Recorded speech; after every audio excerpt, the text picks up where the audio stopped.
नमस्कार सभी प्रिय विद्यार्थियों को एक बार फिर स्वागत करता हूं मैं एजुकेशन के इस ऑनलाइन मंच के ऊपर। प्रिय विद्यार्थियों, पिछली कक्षा के अंदर हमने जिस विषय के ऊपर बात की थी वो था हमारा टाइप्स ऑफ सेंटेंस, और इससे पहले हमने जाना था बेसिक ऑफ ग्रामर के बारे में। तो आज जिस विषय के ऊपर हम बात करने वाले हैं वो विषय है हमारा टेंस। लास्ट क्लास के अंदर हमने आपके साथ डिस्कशन किया था कि किस प्रकार से सेंटेंस की जो है वो टाइप अपनी भूमिका निभाएंगे टेंस के अंदर, और इसी चीज़ को लेकर के हमने एक टॉपिक का जो है निर्माण कर दिया और वो टॉपिक बना हमारे लिए टेंस। तो आज हम इसी चीज़ के ऊपर बात करने वाले हैं जिसका हिंदी अनुवाद हम रखेंगे काल। तो आज हमारा ये टॉपिक रहेगा टेंस।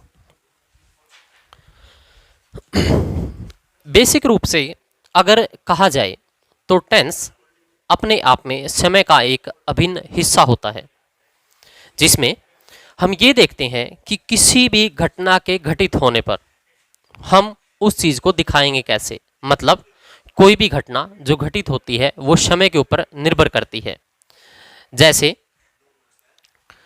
प्रेजेंट, पास्ट या फ्यूचर। चलिए देखते हैं।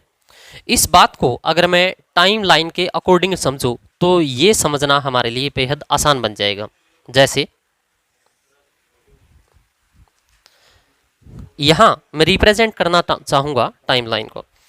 अगर मैं आपसे कहना चाहूं कि समय का ये एक निश्चित बिंदु है और इस समय मैंने आपकी कक्षा प्रारंभ की। फॉर एग्जाम्पल मान लीजिए कि अब दिन के, माफ कीजिएगा, सुबह के जो है 11 बजे हुए हैं, तो मैंने लिखा 11 AM। इसी पॉइंट से हम यहाँ पर टाइम को डिस्ट्रीब्यूट करना शुरू कर देते हैं। अगर इसको विखंडित करें, अगर इसको तोड़ें, अगर आप इसको डिस्ट्रीब्यूशन करें तो आप देखेंगे कि इस निश्चित समय से हम या तो आगे जा सकते हैं, समथिंग लाइक दैट, या फिर हम इससे पीछे आ सकते हैं, जस्ट लाइक दैट। अगर इन बिंदुओं की मैं बात करूं तो हम इसको विभाजित करेंगे कुछ इस प्रकार से कि यह मेरे लिए समय है present. For your kind information dear students, let's have to be concentrated of the some words. This word that I am right here, this is known as the present, not by the present. Present नाम की कोई चीज नहीं होती, present ये इसका right pronunciation है। इसके पीछे ये जो टाइम पीरियड मैंने छोड़ा, इसकी अगर मैं बात करूं किसी निश्चित बिंदु की, तो हम इसे कहेंगे पास्ट। और इसी प्रकार से अगर मैं इस बिंदु की बात करें तो इसे हम कहेंगे फ्यूचर। प्रिय विद्यार्थियों, काफी सारी चीजें आपके लिए ऐसी होगी जिसको आप फर्स्ट टाइम आप जिनको देख पा रहे हैं, प्रतिदर्श कर पा रहे हैं। और बेसिक रूप से अगर मैं कहूं आज की जो क्लास है आपके लिए वो टेंस को कंप्लीटली एक प्रकार से समरण कराने के लिए पर्याप्त रहेगी आपके लिए। दोबारा आपको इन चीज़ों की ज़रूरत नहीं पड़ेगी। परिणाम स्वरूप, प्रतिफल स्वरूप मैं आपसे ये चाहता हूं कि आप इसमें कंप्लीट कंसंट्रेशन अपना दें। तो ये हमने समय के 3 पहलू यहां पर प्रतिदर्श की। First past, after that present and last one is future. हमने इसे ये कहा कि ये समय के 3 बिंदु हैं, लेकिन जब टेंस हम पढ़ते हैं तो ऐसी दशा में हम टेंस को 4 पार्ट के अंदर डिस्ट्रीब्यूट करते हैं। वो कौन कौन से होते हैं? फर्स्ट वन इज, जैसे कि मैं कहूं कि फर्स्ट वन हमारे लिए होता है indefinite. Listen again, this is known as indefinite, not indefinite. Indefinite नाम का कोई वर्ड नहीं होता, इंडेफिनिट होता है। इसके पश्चात अगर हम बात करें तो इसमें बन जाता है कॉन्टिन्यूअस। इसके बाद बन जाता है perfect, not a perfect, perfect नहीं होता, perfect. After that perfect continuous. ये हमारे पास कुल मिलाकर इसके 4 भाग बन जाते हैं। लेकिन आप देखेंगे कि यहां तो हमने सिर्फ और सिर्फ 3 पार्ट को ही जो है इंक्लूड किया है। अब बात कर लेते हैं कि ये 4 हिस्से बने कहां से। प्रेजेंट को अगर आप देखेंगे तो प्रेजेंट का एक रीसेंट पास्ट भी होता है या रीसेंट टाइम पीरियड भी होता है। मैं इसे ये कह सकता हूं और मैं इसे ये कह सकता हूं, लेकिन अभी के लिए हम सिर्फ इस पॉइंट की बात कर लेंगे। अगर इसके रिसेंट पीरियड की हम बात करें तो इस रिसेंट टाइम पीरियड को ही हम क्या बोलते हैं? परफेक्ट बोलते हैं। इसके बाद आ जाता है अपना पास्ट, और पास्ट से थोड़े से पीछे अगर बात करें तो पास्ट का भी अपना पास्ट होता है। फॉर एग्जाम्पल, कल मैं दिल्ली गया था और दिल्ली जाने से पहले भी कभी मैं दिल्ली गया था, तो वो मेरे लिए बन जाएगा पास्ट। लेकिन किस प्रकार का पास्ट? वो हो जाएगा हमारे लिए मोर पास्ट। तो कुल मिलाकर आप ये समझे होंगे कि तीन जो समय के हिस्से हमने लिए थे, उन तीन हिस्सों से हमने अभी तक 5 हिस्से जो है बनाने का प्रयास किया और ऑब्वियसली निश्चित रूप से हम उसमें सफल भी हुए। अब आप देखेंगे कि इन दो टाइम पीरियड को जोड़ करके यानी कि अगर मैं इसे जोड़ूं तो ये बन जाएगा मेरे लिए प्रेजेंट परफेक्ट, अगर मैं इसे जोड़ूं तो ये मेरे लिए बन जाएगा पास्ट परफेक्ट, अगर मैं इस परफेक्ट के साथ ये भी तो हो सकता है कि हमने कोई कंस्ट्रक्शन का कार्य शुरू किया हुआ है। फॉर एग्जाम्पल, मान लीजिए हम बात करते हैं एक बिल्डिंग की, यहां पर एक कंस्ट्रक्शन का जो है काम चल रहा है और इस कंस्ट्रक्शन के काम की अगर मैं बात करूं तो इसमें कुछ काम तो जो है पूर्ण हो चुका है, जबकि कुछ कार्य अभी भी होना बाकी है। अगर मैं इस चीज की बात करूं तो आप ये अनुभव करेंगे कि जो काम पूर्ण हो चुका है उसको तो मैं नाम दूं यहां पर परफेक्ट का, और जो अभी भी चल रहा है उसको मैं नाम दे सकता हूं कॉन्टिन्यूअस का। तो सेम कंडीशन का हम यहां पर भी इंप्लाई कर सकते हैं कि परफेक्ट वह काम जो इस कंस्ट्रक्शन वर्क के अंदर कंप्लीट हो चुका है और कॉन्टिन्यूअस वह काम जो अभी भी चल रहा है। तो मैं ये कहना चाहूंगा कि इनके बीच में से ही परफेक्ट के साथ साथ एक काम और हो सकता है या फिर टाइम का एक हिस्सा और बन सकता है, और उस टाइम के हिस्से को मैं कहूंगा कॉन्टिन्यूअस। तो आप देखेंगे अब हमारे पास समय के कुल मिलाकर 6 बिंदु हमने प्राप्त किए। First more past, second past, after that perfect, next continuous, last second present and after that future. तो कुल मिलाकर हमने अगर इनको ध्यान से देखें तो हमारे पास 3 और 3 कुल मिलाकर 6 जो है समय के बिंदु हमने प्राप्त किए। इन 6 समय के बिंदुओं को भी अभी हम विखंडित करने की कोशिश करेंगे, इनको टुकड़ों में बांटने की कोशिश करेंगे। अब आप देखेंगे कि किस प्रकार से फ्यूचर को मैं थोड़ा सा आपको एडवांस लेवल की ओर लेके जाने का प्रयत्न यहां पर करूंगा कि जब हम फ्यूचर को देखते हैं तो फ्यूचर हमें इस चीज की ओर इंगित करता है, यह इशारा करता है, यह निर्देश हमें देता है कि फ्यूचर को हम हमेशा उस प्रकार से ट्रीट नहीं करते जिस प्रकार से पास्ट और प्रेजेंट को किया जाता है। देखिए कैसे, अगर मैं आपसे कहूं हमारे पास 3 हेल्पिंग वर्ब का हम यूज करते हैं। फॉर एग्जाम्पल, फर्स्ट सबसे पहले हमने उठाया डू को, और डू को अगर मैं डिस्ट्रीब्यूट करूं तो इसको 3 पार्ट के अंदर डिस्ट्रीब्यूट किया जा सकता है। फर्स्ट इज, एम, आर, और इसी का जो बेसिक फॉर्म है वो बनता है डू, इसी की जो बेसिक फॉर्म है वो बनता है डिड, और इसी का बेसिक फॉर्मेट जो है वो बनता है डन।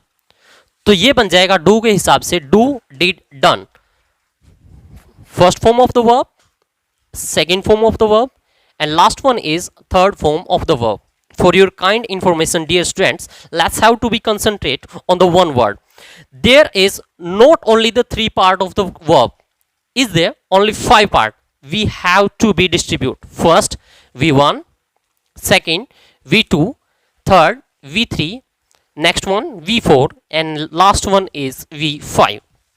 तो कुल मिलाकर मैं आपसे कहना चाहूंगा कि वर्ब को हम 5 भागों के अंदर डिस्ट्रीब्यूट कर सकते हैं, लेकिन अपने आप को अगर मैं एनालाइज यहां पर करने की कोशिश करूं तो वर्ब जो वर्ड मैंने यूज किया आप उसको भी 2 प्रकार से प्रोनाउंसिएट कर सकते हैं, वर्ब और वर्ब। लेकिन वर्ब नाम की कोई चीज नहीं होती, एक्चुअल में ये रॉन्ग प्रोनाउंसिएशन है, तो इसको एग्जैक्टली अगर हम बोलना चाहें इसको कहा जाएगा वर्ब। तो यहां से अगर हम देखें तो ये तो बेसिक यानी कि रूट वर्ड होता है। फॉर एग्जाम्पल, अगर मैं कहूं प्ले, V1, सेकेंड फॉर्म की अगर मैं बात करूं ED, second form, third ED यानी कि प्ले, प्लेड, प्लेड, इसके बाद एस और ES के साथ हम जाएंगे प्लूरल या सिंगुलर रखने के लिए, एंड लास्ट वन V1 के साथ जब हम ING का यूज करते हैं तो ये हमारी जो है 5th फॉर्मेट होता है किसी भी वर्ब का। तो कुल मिलाकर हमने यहां पर 5 प्रकार की वर्ब के बारे में जाना। इसी प्रकार से मैं थोड़ा सा और एडवांस आपको लेकर का चलता हूं। प्रिय विद्यार्थियों, ध्यान दीजिएगा कि चीजें कुछ ना कुछ डिफरेंट होती चली जाएगी। अगर मैं कहना चाहूं कि वर्ब एक्चुअल में दो प्रकार से और डिस्ट्रीब्यूट की जा सकती है, जिनको हम पहले तो बोलेंगे स्ट्रॉन्ग वर्ब और दूसरा हम बोलेंगे वीक वर्ब। ये कभी स्पेशल जब इसकी क्लास होगी तो इस वीडियो के अंदर हम इसको करवाने का प्रयत्न करेंगे। तो वापिस आ जाते हैं अपने टॉपिक के ऊपर। एक भटके हुए राही की तरह हम कहीं और ही अपने पथ के ऊपर निकल गए थे, तो उसे छोड़िए और बेसिक रूप से बात करते हैं जिस विषय के ऊपर हम चल रहे थे। तो चलिए, हमने कहा कि डू को अगर मैं डिस्ट्रीब्यूट करूं किसी भी वर्ब के रूप में तो सबसे पहले बनेगा do, second did, third one is done. इसी का अगर सेकंड फॉर्मेट की बात करूं, हमने कहा इज, एम, आर। सेकंड की अगर मैं बात करूं वॉस एंड वर। वाज नाम की कोई चीज नहीं होती, इंग्लिश का कंप्लीटली सत्यानाश कर दिया गया कुछ महारथियों के द्वारा। तो ये वॉज होता है, वर होता है। और इसके बाद अगर मैं बात करूं तो is, am, are, was, were and last one is completely it will be equal to been. तो ये होते हैं हमारे distribution of verb related to do. तो ये हुआ हमारे फर्स्ट फॉर्मेट। अब हम बात कर रहे थे कि फ्यूचर को इससे अलग क्यों माना गया है। देखिए, अगर मैं पास्ट की बात करूं तो पास्ट उठाएगा डिड को, अगर मैं प्रेजेंट की बात करूं तो प्रेजेंट उठाएगा डू को। किसके साथ उठाएगा? एस या ई एस के साथ। ये बात हमारे यहां पर कंप्लीट हो जाती है। तो यहां से तो प्रेजेंट आ जाता है, यहां से पास्ट आ जाता है, और यहां से अगर मैं बात करूं तो ये थर्ड फॉर्म ऑफ वर्ब है। फॉर यू काइंड इंफॉर्मेशन, जो थर्ड फॉर्म ऑफ वर्ब है वो यूज की जाती है परफेक्ट टेंस के अंदर।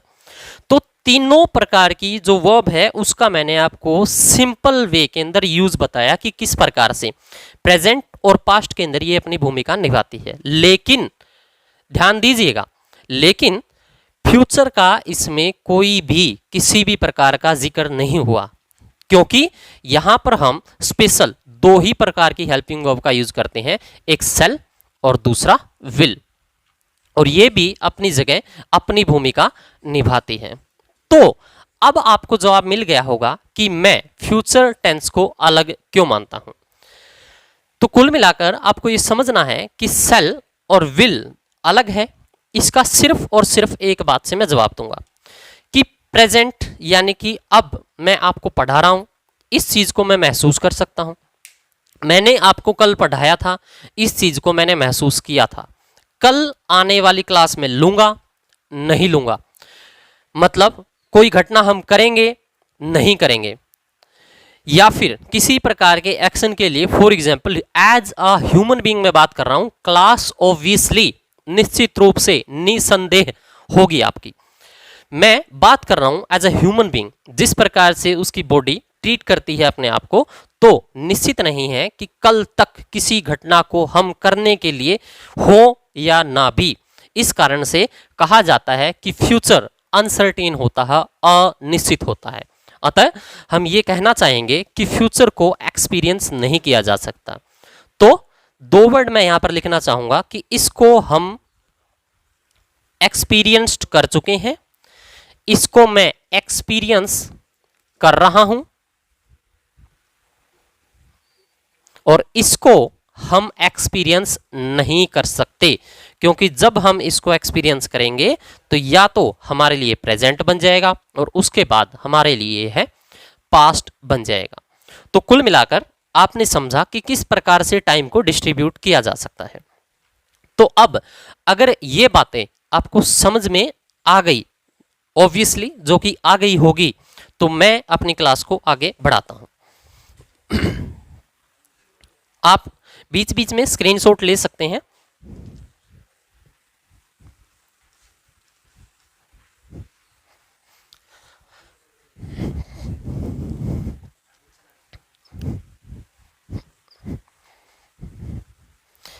क्लास से संबंधित अगर किसी प्रकार की कोई समस्या है या किसी भी प्रकार के आपका कोई सुझाव है, तो आप कमेंट बॉक्स के अंदर जाकर अपनी बात को हम तक पहुंचा सकते हैं। निश्चित रूप से हम उस बात के ऊपर अपना ध्यान केंद्रित करेंगे और आपके सुझाव को हम आदर स्वरूप देखेंगे और जितना हो सकेगा सहयोग आपके हम करेंगे। तो अभी हम टेंस को प्रारंभ करते हैं एक निश्चित तरीके से। तो टेंस की अगर मैं बात करूं तो हमने जो कि कहा कि इसको 4 भागों के अंदर डिस्ट्रीब्यूट किया जा सकता है, जो कि यहाँ पर लिखना अनिवार्य नहीं है क्योंकि बेसिक फॉर्मेट है, सारे बच्चे जानते हैं, जैसे कि indefinite, perfect, continuous and perfect continuous. तो ये 4 भाग होते हैं।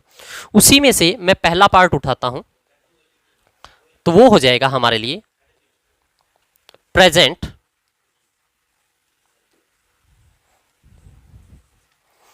Indefinite tense.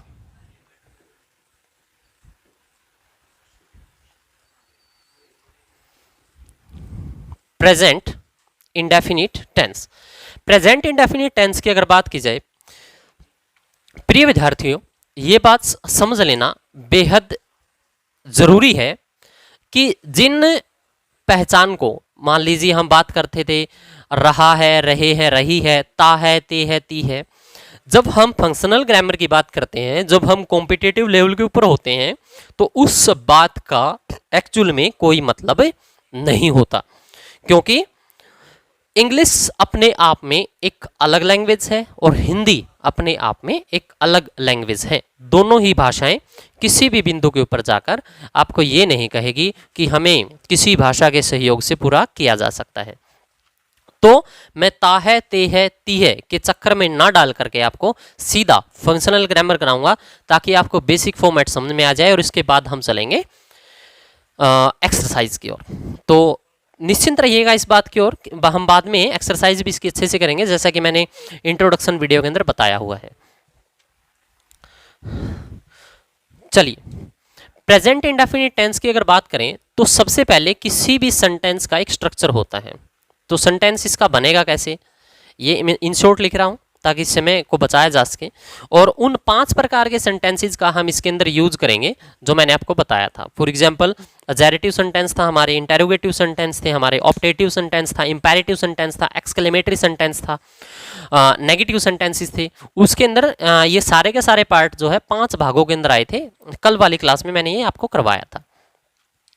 तो सेंटेंस की जब हम बात करते हैं, जो इसका स्ट्रक्चर बनेगा, सबसे पहले किसी भी अजेरेटिव सेंटेंस या पॉजिटिव सेंटेंस को जब हम डिफाइन करने की कोशिश करते हैं, तो ऐसी दशा में सबसे पहले होना जरूरी होता है किसी डूअर का। डूअर को हम सेकंड नेम से अगर पुकारना चाहें तो उसे सब्जेक्ट भी बोलते हैं, जैसा कि बेसिक रूप से हमारे स्कूलों के अंदर, हमारे विद्यालयों के अंदर इस बात को हमसे संप्रेषित करवाया जाता है, इंगित करवाया जाता है इन चीज़ों की इशारा करने के लिए। तो इसके बाद हम बात करते हैं हेल्पिंग वर्ब की, after that main verb and last one is object.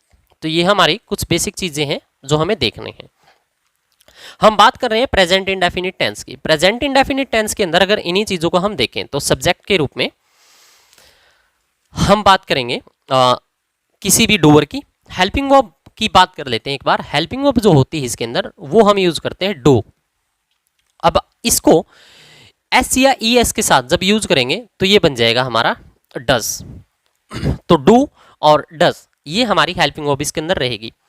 Do का जो हम यूज करेंगे ये प्लूरल सब्जेक्ट के लिए यूज होती है, और डज का जब हम यूज करते हैं ये सिंगुलर सब्जेक्ट के लिए जो है यूज होती है। तो बेसिक रूप से आप जान गए होंगे कि हेल्पिंग वर्ब इसके अंदर किस प्रकार से अपनी भूमिका निभाएगी। मैं एक बार फिर रिपीट कर देता हूं। प्रेजेंट इंडेफिनिट टेंस की अगर बात की जाए तो उसके सेंटेंस के स्ट्रक्चर को हम कैसे लिखेंगे। उसके अगर अजेरेटिव सेंटेंस यानी पॉजिटिव सेंटेंस की बात की जाए तो सबसे पहले सब्जेक्ट के बाद में हेल्पिंग वर्ब, हेल्पिंग वर्ब के बाद मेन वर्ब, उसके बाद ऑब्जेक्ट होता है। अगर हम हेल्पिंग वर्ब की बात करें तो हमने 2 को उठाया, डू और डज। एस या ई एस जिसके साथ जाएगा वो सिंगुलर सब्जेक्ट बन जाएगा, जबकि डू अकेला प्लूरल सब्जेक्ट के लिए यूज होगा। एग्जाम्पल लेते हैं, जैसे रोहन गोज टू स्कूल। ये सेंटेंस को ध्यान से देखिएगा। हमने यहां बनाया रोहन। रोहन क्या है, डूअर है यानी कि सब्जेक्ट है। गोज में गो V1 है, के साथ हमने ES का यूज किया। वर्ब हमें ये बताएगी कि उसके साथ S का यूज करना है या ES का यूज करना है। सिंगुलर और प्लूरल आप बनाते थे छोटी क्लासेस के अंदर। तो रोहन गोज टू स्कूल ये हमारे लिए बन जाएगा ऑब्जेक्ट। इसी प्रकार से तो ये तो हुआ हमारे लिए पॉजिटिव सेंटेंस। इसी प्रकार से अगर इसी सेंटेंस को हम इंटरोगेटिव वे में कन्वर्ट करना चाहें तो हमारे लिए बन जाएगा, देखिए किस प्रकार का सेंटेंसेस है, अजेरेटिव सेंटेंस है। और अजेरेटिव सेंटेंस के अंदर अगर हम बात करें तो सब्जेक्ट कैसा दिया हुआ है, तो आप कहेंगे सर सिंगुलर सब्जेक्ट है। और सिंगुलर सब्जेक्ट के साथ किस प्रकार की जो है हम हेल्पिंग वर्ब यूज करते हैं, तो आप कहेंगे सर डज। तो मैं यहां सबसे पहले हेल्पिंग वर्ब मैं लिख देता हूं एक बार, उसके बाद सब्जेक्ट, उसके बाद मेन वर्ब, लास्ट में ऑब्जेक्ट और साइन ऑफ इंटरोगेटिव। तो यहां पर हेल्पिंग वर्ब की अगर मैं बात करूं तो सबसे पहले does, subject Rohan, go to school, sign of interrogative. ये हमारा बन जाएगा first sentence related to interrogative condition. तो does Rohan go to school. कई बच्चे यहां पर गलती कर देते हैं, बड़ी बारीक सी लेकिन काफी बड़ी हो जाती है ये जब आप बात करते हैं एग्जाम में, क्योंकि एक नंबर काफी फासलों का जो है दौर आपके लिए तय कर देता है। यहां हमने यूज किया है डज और यहां हमने यूज किया है गो, तो इसके बीच में एक रिलेशन है, इंटर रिलेशन दोनों के बीच में, कि गो के साथ ऊपर जब पॉजिटिव सेंटेंस था हमने एस या ई एस का यूज यानी कि ई एस का यूज किया था, लेकिन जब इसको इंटेरोगेटिव हमने बनाया तो इसके साथ हमने ई एस का यूज नहीं किया, क्योंकि इसका जो ये काम था ई एस का यानी कि इसको सिंगुलर बनाने का, वो कौन कर रहा है यहाँ पर, हेल्पिंग वर्ब कर रही है। इसलिए दो जगह हम ई एस का यूज नहीं करेंगे, ये आपस में एक दूसरे के विरोधी हो जाएंगे, एक दूसरे के रेसिप्रोकल काम करना शुरू कर देंगे और सेंटेंस क्या हो जाएगा, गलत। तो आपको ध्यान रखना है कि जब हेल्पिंग वर्ब इस प्रकार की भूमिका रखे तो गो को यानी किसी भी मेन वर्ब को एस ई एस देने की जरूरत नहीं होती। तो प्रिय विद्यार्थियों, ये था हमारा प्रेजेंट इंडेफिनिट टेंस का स्ट्रक्चर ऑफ द सेंटेंस, और ये हमने पॉजिटिव और इंटेरोगेटिव सेंटेंसेस के हमने जाने। इसी प्रकार से अगर इसके नेगेटिव सेंटेंस की अगर हम बात करें तो बन जाएगा Rohan does not go to school. ये बन गया अपना नेगेटिव सेंटेंस। अगर सेंटेंस के स्ट्रक्चर की बात करें तो सबसे पहले सब्जेक्ट के बाद हेल्पिंग वर्ब के बाद not, after that main verb और लास्ट में हमारा आ गया ऑब्जेक्ट। तो ये हुआ हमारा नेगेटिव सेंटेंस। तो कुल मिलाकर मैं आपको 8 प्रकार के सेंटेंस धीरे धीरे, कहते हैं ना कि धीरे धीरे चीज़ों को हमें आगे बढ़ाना है, तो उसी प्रकार से चीज़ों को हमें धीरे धीरे सीखना है। पहले 3 सेंटेंसेस मैं फर्स्ट टाइम में ही आपको करवा चुका हूं और आने वाले टाइम में हम इसको और आगे लेकर बढ़ते जाएंगे। 8 प्रकार के सेंटेंसेस मैं आपको करवाऊंगा, जिसमें interrogative, W H family with negative sentence with interrogative और काफ़ी सारी चीज़ें इसमें हम इंक्लूड करके चलेंगे। तो ये हुआ हमारा प्रेजेंट का इंडेफिनिट टेंस। नेक्स्ट बात करते हैं प्रेजेंट के कॉन्टिन्यूअस की।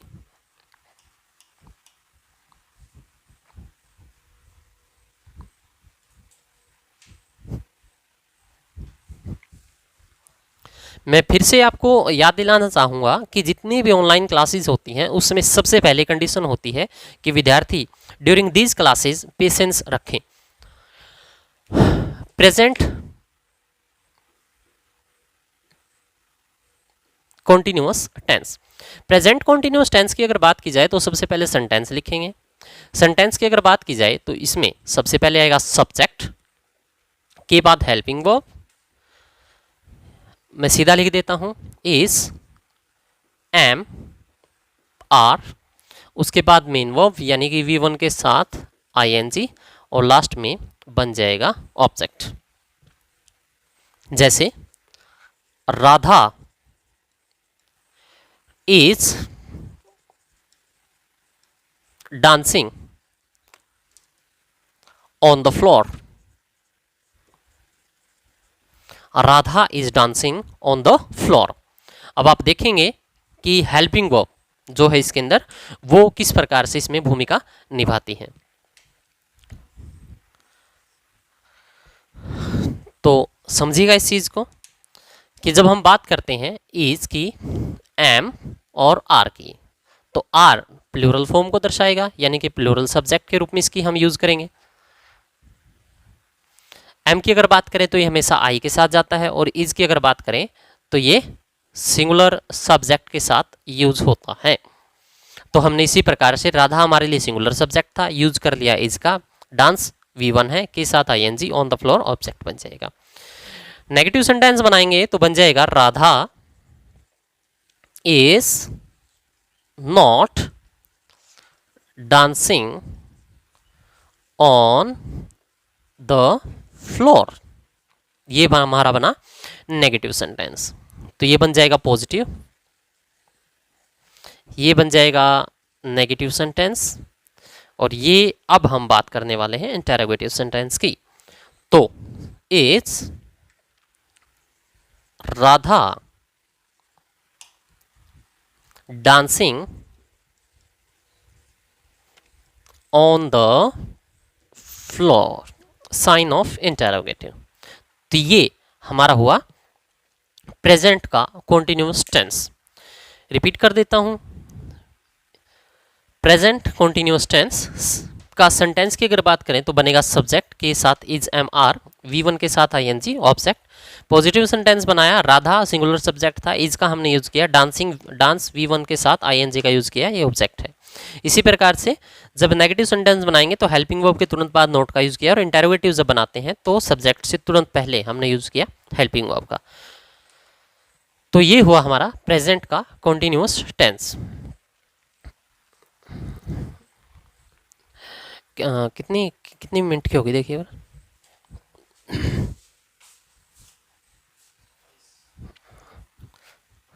एक और कर बने। हाँ हाँ, मतलब सिर्फ एक पार्ट ना, घनी लंबी हो जाएगी। चलिए बात कर लेते हैं नेक्स्ट पार्ट की। नेक्स्ट पार्ट अगर टेंस की हम बात करें तो वो बनेगा हमारे लिए प्रेजेंट परफेक्ट टेंस। प्रिय विद्यार्थियों ध्यान रखेंगे कि ये प्रेजेंट परफेक्ट नहीं होता, ये होता है प्रेजेंट परफेक्ट। ध्यान रखना है प्रोनाउंसिएशन का। एक अच्छा विद्यार्थी जितना अच्छा प्रोनाउंसिएशन करेगा उतना ही अच्छा वो लिख पाएगा। अच्छा लिखने से मेरा अभिप्राय ये है कि जो उसकी एरर के जो चांसेस होंगे स्पेलिंग के दौरान तो उतने ही कम होंगे।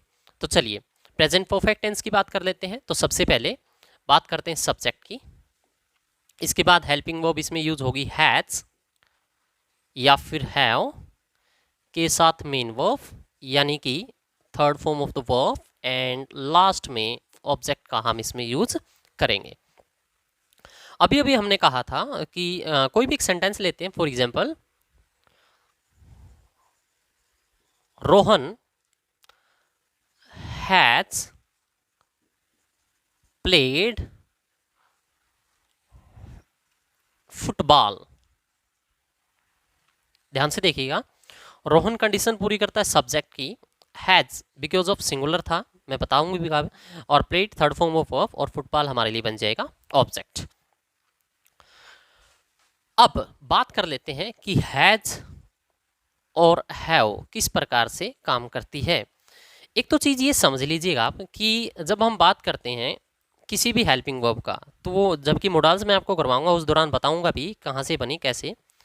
हैव की अपनी एक फॉर्म होती है, और हैव को अगर डिस्ट्रीब्यूट करें तो इसको बांटा जाता है हैज, हैड और हैड में, यानी कि ये बन जाएगा पास्ट, ये बन जाएगा परफेक्ट, और ये बन जाएगा प्रेजेंट। तो इसी प्रकार से प्रेजेंट के अंदर हमने क्या यूज किया, हैज का हमने यूज किया जो कि first form of the verb है, और यहाँ पर हम इसका यूज करने किस रूप में, हेल्पिंग वर्ब के रूप में। तो हैज, अब हेल्पिंग वर्ब के रूप में जब इसका यूज कर रहे हैं तो यहीं से क्या बन जाएगा कि हैज का यूज हम करते हैं सिंगुलर सब्जेक्ट के रूप में, और हैव का यूज हम जब करते हैं ये करते हैं प्लूरल सब्जेक्ट के रूप में। तो रोहन सिंगुलर था इसलिए हमने हैज का यूज किया। नेगेटिव में कन्वर्ट कर दीजिए फटाफट, ये पॉजिटिव था नेगेटिव बनाइए और इसके बाद यहाँ हम करेंगे इंटरोगेटिव। फटाफट जो है चीज़ों को हमें करना है।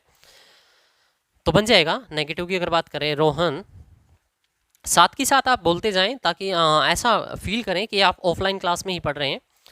हैज़ नॉट प्लेड और फुटबॉल। इसी प्रकार से इंटेरोगेटिव की अगर बात करें, हैज रोहन प्लेड फुटबॉल। तो ये बन जाएगा अपना इंटेरोगेटिव सेंटेंस। तो कुल मिलाकर हमने इसको कन्वर्ट किया पॉजिटिव सेंटेंस में, नेगेटिव सेंटेंस में और उसके पश्चात इंटेरोगेटिव सेंटेंस में। मुझे आशा ही नहीं पूरी उम्मीद है कि चीज़ें आपको समझ में आ गई होंगी, क्योंकि बेहद आसान चीज़ें हैं। थोड़ा सा पेशेंस बनाइए और चीज़ों को कंसंट्रेट होकर ध्यान से देखिए। पास्ट के इंडेफिनिट टेंस में हम जैसे ही चलेंगे तो टेंस का जो है सेंटेंस का जो है लेवल वो इंक्रीज कर देंगे, उसे बढ़ा देंगे। पास्ट के इंडेफिनिट टेंस के अंदर ही हम 2 टेंस साथ के साथ और करना शुरू कर देंगे। यानी कि यहाँ पर हम 3 प्रकार के जो है सेंटेंस कर रहे हैं, वहाँ पर हम 5 प्रकार के सेंटेंस करना शुरू कर देंगे। तो प्रिय विद्यार्थियों, आप सभी से एक बार फिर मेरा विनम्र निवेदन है कि पेशेंस बनाएं और साथ के साथ कक्षाओं को बेहद ही रोमांचित वे से देखें और सीखने का एक नज़रिया अपने आप रखें, सिखाने का नहीं, क्योंकि चीज़ें जब बदलती है तो अपने आप में ही वो संपूर्ण होती हैं। दूसरी बात, आज हम जहाँ तक हमें अपनी क्लास करनी थी वो है अपना प्रेजेंट का परफेक्ट टेंस। कल हम प्रेजेंट के पार्ट को पूरा करके कंप्लीट पार्ट पूरा करेंगे पास्ट का। तो आज की इस क्लास में